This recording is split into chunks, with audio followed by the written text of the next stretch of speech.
Everyone laughed when the servant girl gave her last coin to an old beggar outside the grand ballroom window, until the Duke of Ashworth himself stepped outside, his face pale as death, and whispered a single word that silenced every guest.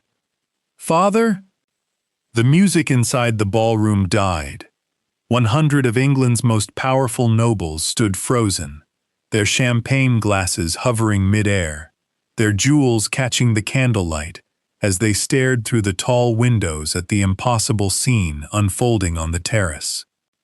There knelt Eleanor Hartley, a mere kitchen servant who had slipped outside for a breath of air, her worn gray dress already soaked from the rain.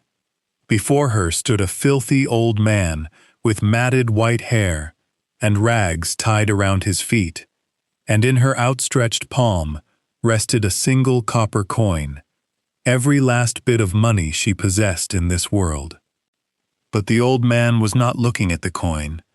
He was looking at Eleanor's face with tears streaming down his weathered cheeks, and he was saying something that made no sense at all. "You have your mother's kindness, child, the very same hands." Eleanor's heart stopped. "You knew my mother?" The Duke of Ashworth, the most powerful, most feared, most untouchable nobleman in all of England, stumbled forward. His voice cracked like a boy's. "Father, I thought you were dead. For 10 years, I thought you were dead." The old beggar turned his gaunt face toward the Duke, and the resemblance was suddenly unmistakable. The same sharp jaw, the same piercing gray eyes, though the beggar's were clouded with age and suffering. "I had no choice, Alexander. They would have killed you too." And then the old man collapsed into his son's arms, and Eleanor Hartley's single copper coin fell from his fingers and rolled across the rain-soaked stone, spinning and spinning until it landed directly at the feet of a woman in a crimson gown who had been watching from the shadows with cold, calculating fury. Her name was Lady Cordelia Vance. She had spent 6 years positioning herself to become the next Duchess of Ashworth, and in that single moment, watching Eleanor help the Duke carry his father inside, she realized that everything she had schemed for was suddenly, terrifyingly, slipping through her fingers. The Duke of Ashworth had not smiled in 10 years, not once, not at the endless balls he was forced to attend, not at the hunting parties where lords tried desperately to earn his favor. Not even when Lady Cordelia Vance, the most beautiful and accomplished woman in London society, had made it abundantly clear that she intended to become his wife. Alexander Ashworth moved through the world like a man made of stone. His servants feared him. His business rivals fled from him. His own grandmother, the Dowager Duchess, had once told a viscount that her grandson's heart had been buried alongside his father and mother, who had died on the same terrible night when Alexander was only 18 years old. A fire, everyone had said. A tragic fire at the family's Scottish estate. The old Duke and Duchess had been trapped inside. Their bodies were never recovered. Their ashes had been scattered over the Highland cliffs they had loved so dearly. Alexander had never spoken of that night, not to anyone. He had simply returned to Ashworth Hall, taken up his father's title, and built an empire of iron and steel that made him one of the richest men in Europe. But his eyes remained empty, his voice remained flat, and his face remained as cold and unreadable as a marble statue in a forgotten cathedral. Until the night of the Ashworth Spring Ball, when he saw his dead father dressed in rags, and everything he believed about his life shattered into 1,000 pieces. Eleanor Hartley had not planned to give away her last coin. She had been working in the Ashworth kitchens for 3 months, ever since her mother's death had left her completely alone in the world. The position had been a gift from the housekeeper, Mrs. Albright, who had once been friends with Eleanor's mother long ago, before Eleanor's family had lost everything, before the debts, before the shame, before Eleanor's mother had taken to her bed with a cough that never healed and left her daughter with nothing but a worn locket and a warning. Never tell anyone who your father was, Eleanor. Promise me, never speak his name, never seek out his family. They will not welcome you. They will destroy you. Eleanor had promised. She had burned the letters.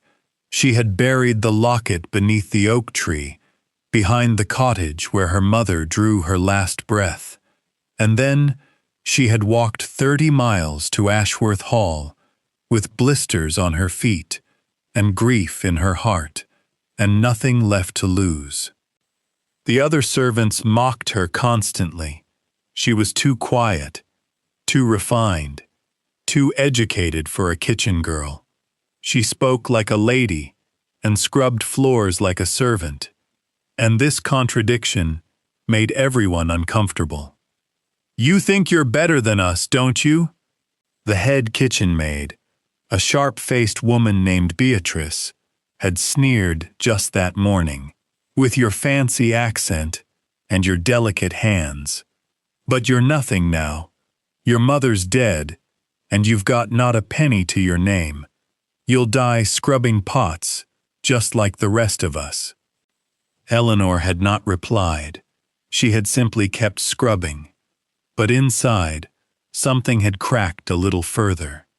So when she had finished her duties that evening, exhausted and heartsick, and desperately lonely, she had slipped outside to the terrace, just to breathe, just to remember that the sky still existed, just to feel the rain on her face, and pretend, for one moment, that she was still the girl she had once been, the girl who had worn silk dresses and danced in ballrooms and believed the world was kind.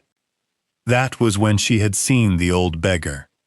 He had been standing at the edge of the terrace, shivering in the cold spring rain, his eyes fixed on the glittering ballroom as if he could see something no one else could see. His clothes were little more than rags. His feet were wrapped in burlap sacks, and when he turned to look at Eleanor, she saw something in his face that made her throat tighten with unexpected emotion. Dignity, even in rags, even in filth, even in obvious hunger and exhaustion, this man carried himself with a dignity that seemed impossible under the circumstances. "Are you all right, sir?" Eleanor had asked softly. The old man had smiled, and it was the saddest smile she had ever seen. "I am watching my son, child. I have not seen him in 10 years. I only wanted to see him one last time before I die." Eleanor's heart had broken. She had reached into her pocket and pulled out her last coin, a single copper piece that was supposed to buy her bread for the next 3 days. Her only money in the entire world. "Please take this," she had said. "Buy yourself something warm to eat. You should not be out in the rain." The old man had stared at her outstretched hand, and then he had stared at her face, and then his eyes had filled with tears. "You have your mother's kindness," he had whispered, "the very same hands." And then the terrace doors had burst open, and the Duke of Ashworth had stepped into the rain, and the world had turned upside down. The next 3 days passed in chaos. The old man, the former Duke of Ashworth, a man everyone had believed was dead for a decade, was carried to the finest bedroom in Ashworth Hall. 3 doctors were summoned from London. The Dowager Duchess, Alexander's grandmother, arrived in the middle of the night and promptly fainted at the sight of her son. Servants whispered in every corridor. Rumors flew across the countryside like wildfire. And through all of it, Eleanor Hartley was forgotten. She returned to the kitchens. She returned to her scrubbing and her chopping, and her silent endurance of Beatrice's cruelty. No one mentioned her act of kindness. No one asked why the old Duke had spoken to her. No one seemed to remember that she had been the one to give him her last coin. But someone remembered. Lady Cordelia Vance remembered. 3 nights after the ball, Eleanor was summoned to the grand drawing room. She arrived in her stained work dress, her hands red and raw from lye soap, her hair falling loose around her face because she had not had time to pin it properly. She expected to be questioned about the night of the ball. She expected to be dismissed, perhaps even accused of something terrible. She did not expect to find Lady Cordelia Vance sitting alone by the fire, drinking sherry, her crimson gown pooling around her like blood. "Close the door," Lady Cordelia said softly. Eleanor obeyed. "I am going to ask you a question, and you are going to answer truthfully. If you lie to me, I will ruin you. Do you understand?" Eleanor's heart pounded. "Yes, my lady." "Who was your mother?" The question hit Eleanor like a physical blow. She staggered backward, her hand flying to her chest, her mother's warning echoing in her ears. "Never tell anyone. Never speak his name." My mother was a widow, my lady, a poor woman from a village in—" "I said do not lie to me!" Lady Cordelia's voice was ice. "I have been asking questions about you, Eleanor Hartley. Your mother died 3 months ago. Before that, you lived in a cottage that was paid for by an anonymous benefactor. Before that, your mother worked as a governess in a household that no one seems willing to name. And before that," she paused, her eyes narrowing. "Before that, there is no record of your mother at all.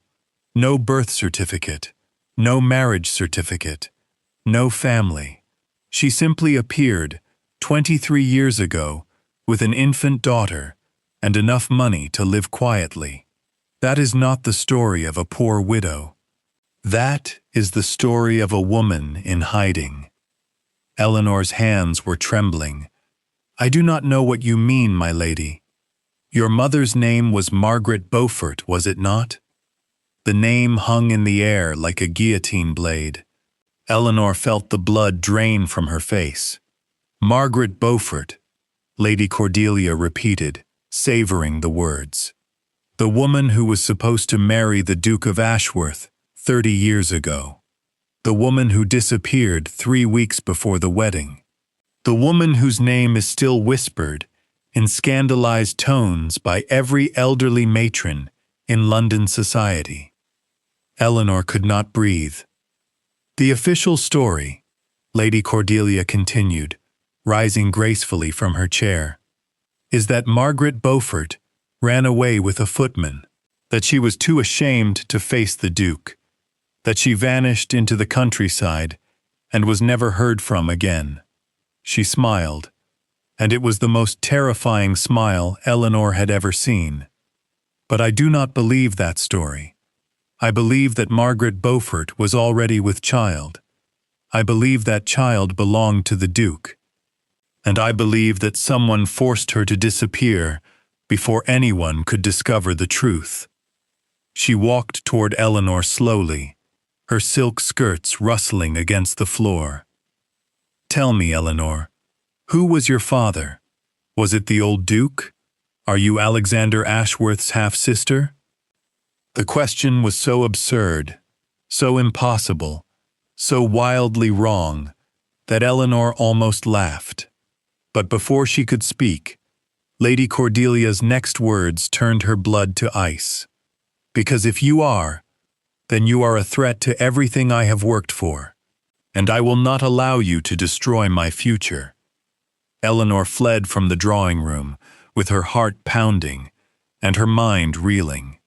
She did not return to the kitchens. She did not return to her narrow cot in the servants' quarters.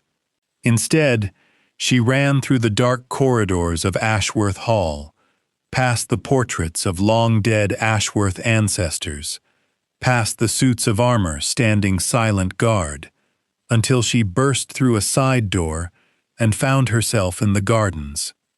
The rain had stopped, the moon had emerged, and standing alone beside the fountain, his silhouette sharp against the silver light, was the Duke of Ashworth himself.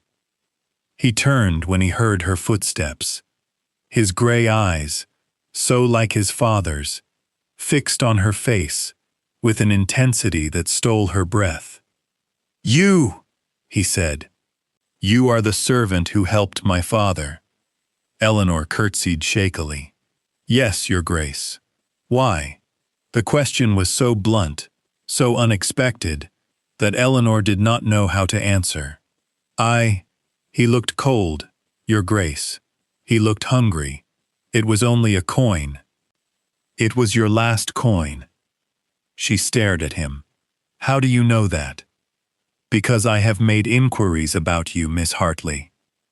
His voice was low, controlled, but there was something beneath it, something raw and searching. "I make inquiries about everyone who comes near my family. The kitchen maids told me that you gave away your only money to a stranger. They told me you have eaten nothing but bread scraps for 3 days. They told me you have not complained once." Eleanor looked down at her hands. "Complaining does not fill an empty stomach, Your Grace." There was a long silence, and then, impossibly, the Duke of Ashworth made a sound that no one had heard in 10 years. He laughed. It was a short, surprised, almost startled laugh, as if the sound had been startled out of him against his will. His stern mouth twitched. His cold eyes warmed. For one brief, dazzling moment, he looked like a different man entirely. "You are unlike anyone I have ever met," he said. "Most people spend their lives trying to impress me.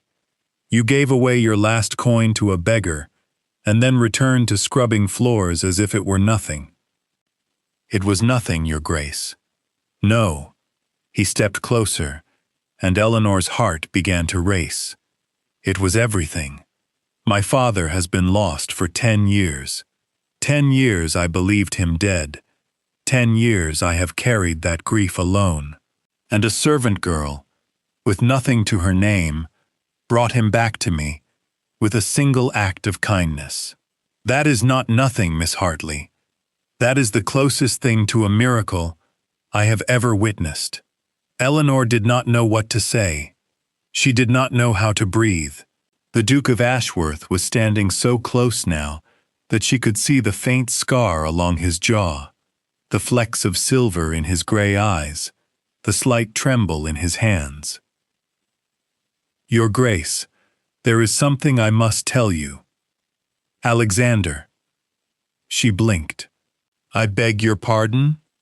My name is Alexander, and I think, after what you have done for my family, you have earned the right to use it." Before Eleanor could respond, a door slammed somewhere inside the house. Footsteps echoed through the garden, and Lady Cordelia Vance appeared on the terrace, her face twisted with barely contained fury. "There you are, Alexander. I have been looking everywhere for you." Her eyes flicked to Eleanor with undisguised hatred. "I see you have met the kitchen girl. I do hope she has not been filling your head with any unfortunate stories." Eleanor felt the Duke's attention shift away from her, and the loss of it was like the sun vanishing behind a cloud. "What stories would those be, Lady Cordelia?" Lady Cordelia descended the terrace steps slowly, her movements deliberate and elegant. only that she has been telling the servants some very strange tales about her mother. Tales that suggest she may have a rather inflated sense of her own importance. You know how these girls can be. Desperate for attention. Willing to say anything to better their position. Eleanor's face burned with humiliation and rage. I have told no one anything about my mother. Are you calling me a liar? Lady Cordelia's voice was soft, almost gentle, but her eyes were daggers. I am saying that whatever you have heard is not true. Then you deny that your mother was Margaret Beaufort? The name struck the air like a thunderclap. Alexander Ashworth went completely still. Margaret Beaufort, he repeated slowly. The woman my father was supposed to marry. Eleanor closed her eyes. Her mother's warning echoed one final time. Never tell anyone. Never speak his name. They will destroy you. But there was no hiding now. Lady Cordelia had seen to that. Yes, Eleanor whispered. Margaret Beaufort was my mother. Lady Cordelia smiled triumphantly. There, you see, she admits it. The daughter of the woman who humiliated your father, seeking a place in your household. How very convenient that she just happened to be the one who found the old Duke. One might almost think it was planned. That is not, I think, Alexander said, his voice suddenly cold and distant, that I have heard enough for one evening. Miss Hartley, you will return to your quarters. Lady Cordelia, you will return to your guests. And no one will speak of this again until I have had time to think. He turned and walked away without looking back. Lady Cordelia paused beside Eleanor, close enough to whisper, You should never have come here, little servant girl. The Duke belongs to me. Ashworth Hall belongs to me. And I will destroy anyone who threatens what is mine. Then she was gone, and Eleanor was left alone in the moonlit garden, her mother's secrets burning in her chest, and the terrifying knowledge that Lady Cordelia Vance had only just begun to fight. The next morning, Eleanor was summoned to the old Duke's chambers. She expected an interrogation. She expected accusations. She braced herself for the moment when the last fragile threads of her life would finally unravel. Instead, she found the old Duke sitting up in bed, looking stronger than he had since his collapse. His eyes, those familiar gray eyes that she had seen in her own reflection every day of her life, fixed on her with an intensity that made her knees weak. Close the door, child, he said. We have much to discuss, you and I. Eleanor obeyed, her hands shaking. I have been asking questions, the old Duke said, about your mother, about you, about the night I was forced to disappear. He paused, and his voice grew heavy with old grief. I loved your mother, Eleanor, more than I have ever loved anyone in my life, and I have spent 30 years believing that she abandoned me, that she ran away, that she did not love me enough to stay. Eleanor's throat tightened. That is not what happened. No, it is not. The old Duke reached beneath his pillow and withdrew a folded letter, yellowed with age. My son's grandmother, the Dowager Duchess, came to see me last night. She confessed everything. She was the one who forced your mother to leave. She discovered that Margaret was with child, with my child, and she could not bear the scandal. An heir born barely 7 months after the wedding? Society would have been merciless, so she paid your mother to disappear. She threatened to destroy her reputation, her family, everything she loved. And your mother, to protect you, did as she was told. Eleanor could not speak, could not breathe, could not think. "I never knew," the old Duke continued, his voice breaking. "I never knew I had a daughter. I never knew that the woman I loved spent her entire life hiding, alone, raising our child with nothing but courage and silence." He reached out a trembling hand toward her. "Eleanor, I am your father." The room spun. Eleanor grabbed the bedpost to keep from falling. "But I thought," Lady Cordelia said, "she asked if I was Alexander's half-sister. I thought that meant the old Duke." "I am the old Duke." Her father smiled through his tears. "Alexander is your half-brother, my son from my first marriage.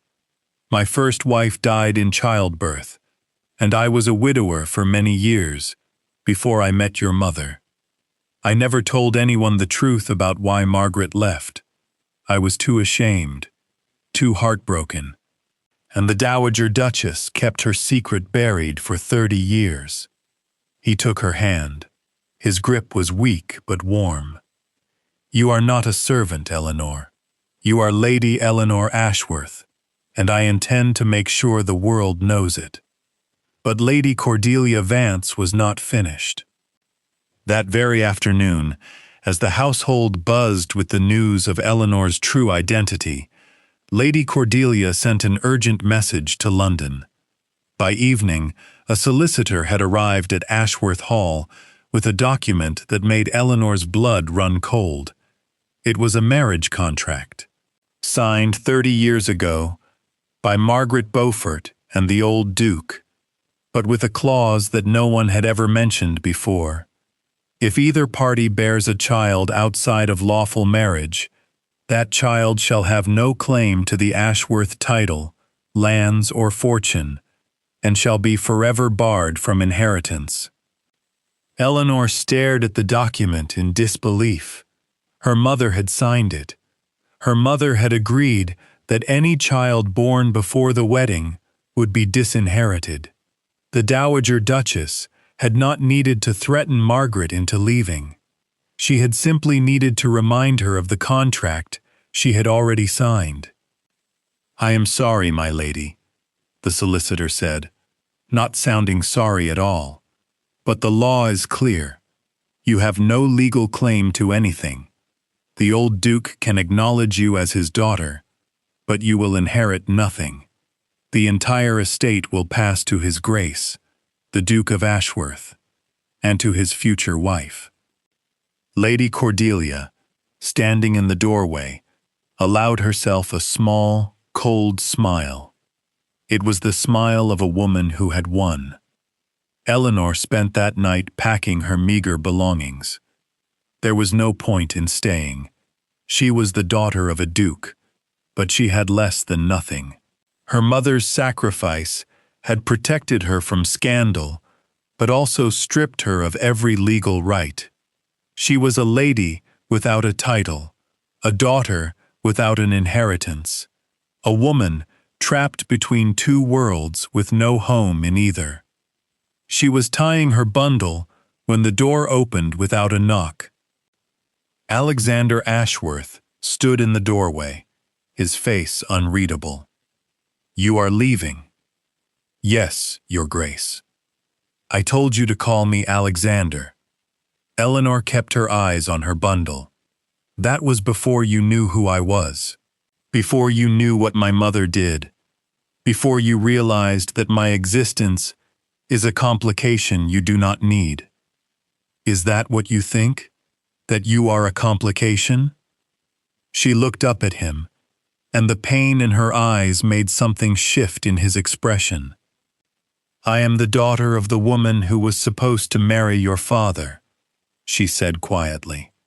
"My mother signed a contract that disinherited me before I was even born. Lady Cordelia has already made it clear that she will not rest until I am gone. And you," she swallowed hard, "you have a duty to your family name, to your legacy. You cannot afford to be seen defending me." Alexander crossed the room in 3 strides. He took her face in his hands, and the intensity in his gray eyes stole her breath. 10 years, he said. For 10 years, I have felt nothing. My father was dead. My mother was dead. I buried them both on the same day, when I was 18 years old, and I shut my heart away so completely that I forgot it existed. I did not smile. I did not laugh. I did not feel anything but duty and obligation, and the endless weight of being the Duke of Ashworth. His thumb traced her cheekbone with impossible gentleness. And then you gave your last coin to a stranger in the rain, and my father came back from the dead, and you made me laugh. You made me laugh, Eleanor, for the first time in 10 years. Do you understand what that means? Eleanor could barely breathe. Alexander, I do not care about contracts. I do not care about Lady Cordelia. I do not care about what society thinks, or what the solicitors say, or what anyone else in the entire world believes I should do. He leaned closer, his forehead nearly touching hers. You are my sister, my blood, my family, and I will not let you go. But Lady Cordelia has been scheming to become my wife for 6 years. I have never encouraged her. I have never promised her anything. She assumed. She plotted. She manipulated. And tonight, I discovered something very interesting about her manipulations. He released her and pulled a folded letter from his coat. This arrived an hour ago. It is from a solicitor in Edinburgh, a man who has been investigating my parents' deaths for the past decade. He has finally found proof that the fire at our Scottish estate was not an accident. It was arson, and the person who paid to have it set was Lady Cordelia's father. Eleanor gasped.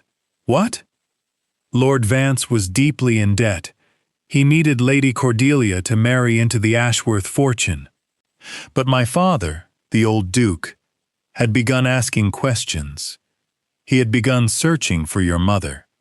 He was getting close to the truth about what happened 30 years ago, and Lord Vance could not allow that truth to come out. So he arranged the fire. He arranged the deaths. He arranged everything. His voice was shaking with barely contained rage. But my father survived. He escaped through a window and crawled through the woods with burns on half his body. By the time he recovered, Lord Vance had already told the world that the Duke and Duchess were dead. He had already put his plan in motion, and my father, broken and afraid, believed the only way to protect me was to disappear, to let the world believe he was dead, to watch me from a distance for 10 years while the man who tried to murder him walked free.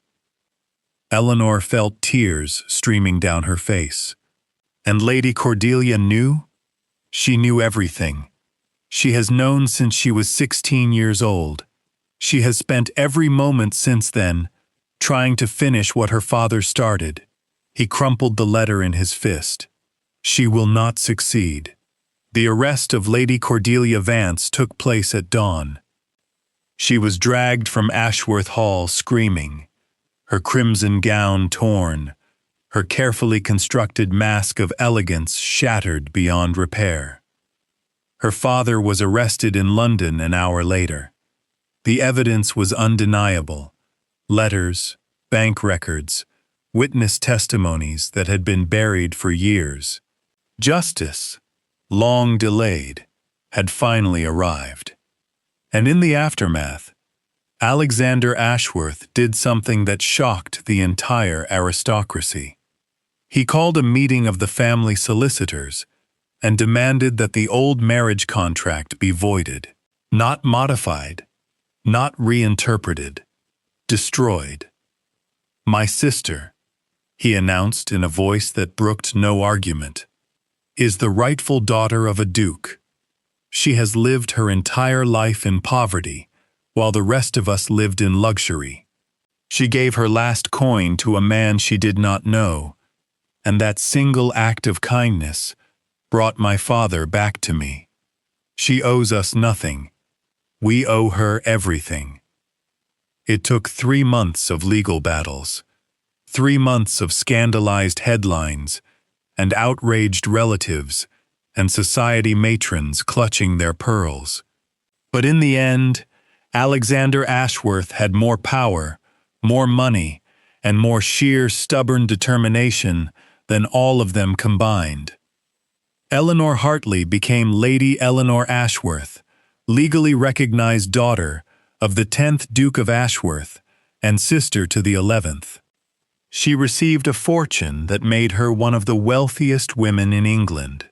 She received a title that opened every door in London society, and she received something far more precious than either of those things. She received a family.